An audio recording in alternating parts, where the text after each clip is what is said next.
As a result of her rigorous work ethic, the Queen's only daughter, Princess Anne, has been referred to as so inspirational and a credit to the royal family by the public in the past. Despite being the third in line to the throne, at the time of her birth, the Princess Royal is currently 17th in line. The male preference primogeniture that was in existence when Anne was born means that her older brother Prince Charles and her younger brothers Prince Andrew and Prince Edward will succeed her in the line of succession. Author of Royal Fever, the British Monarchy and Consumer Culture, Seeley Oatness describes Anne as a non-fussy pillar of the family, before adding that the princess is extremely pragmatic about her constant shifting position in the line of succession as further heirs are produced. In spite of this, she admits that she feels sad for Britain about the fact that Anne will never hold the position of monarch. She explained this to the newspaper Express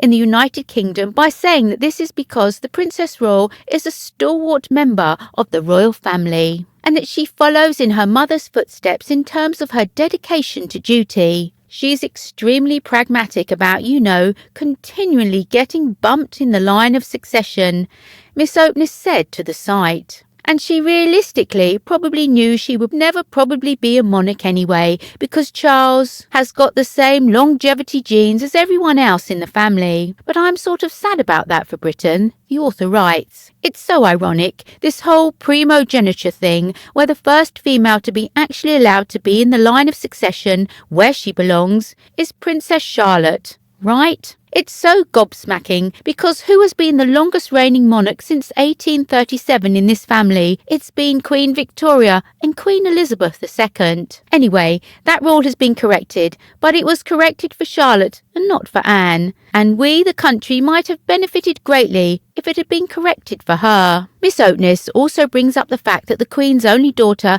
has been involved in very little controversy over the course of her life, and that she has not deviated from the long-standing never complain, never explain policy of the monarchy. It is reported that the Queen Mother took up the proverb when she became Queen Consort in 1936, and that she later passed it on to her own daughter, who is now the reigning monarch. Because it is customary for the royal family not to participate in the media frenzy that surrounds certain controversies involving royals, this term essentially describes the attitude that the royal family takes to public relations. Instead, they generally take a neutral stance and allow the drama to play out naturally. Ms. Oatness, a professor of marketing specialising in the royal family, said, "The Queen's bedrock principle has been duty and, for lack of a better term, don't embarrass the family." And Anne shares that, and in fact because she's no fuss. She's the non-fussy pillar of the family, and to the extent where she didn't even want her children to have titles because she wanted them to have a normal life. Due to George V's 1917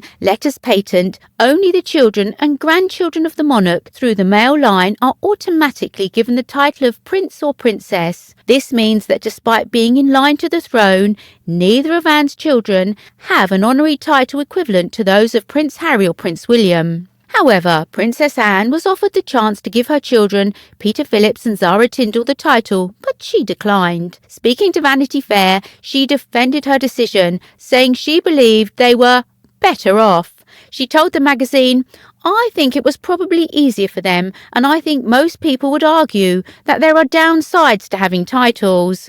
So, I think that it was probably the right thing to do." Zara told The Times in 2015 that her lack of a title presented her with opportunity. The Olympian said, "I am very lucky that both my parents decided not to use the title, and we grew up and we did all the things that gave us the opportunity to do."